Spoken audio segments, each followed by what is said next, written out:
Thank you, Mike. Here's the latest numbers on power outages in the 8 counties of western New York. Some people are still in the dark this morning. NYSEG reports more than 12,000 customers affected, while National Grid reports more than 18,000 customers still without power in our region. Utility crews are on the job this morning trying to restore power to those homes and businesses that are still without. David Bertola with National Grid tells us crews have to use caution and assess each situation.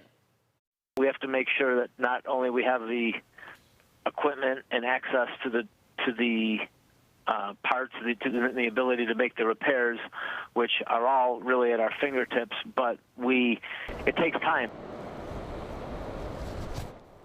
National Grid estimates some customers should have power restored by this evening. This is the craziest wind storm I think I've ever seen around here.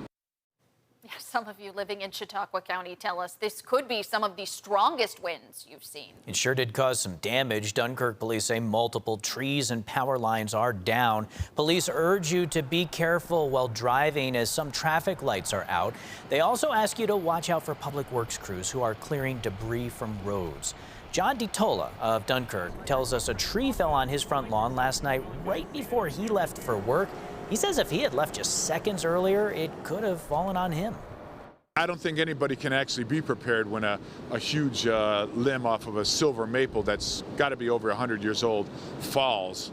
I'm just thankful that no other trees fell on anyone's home.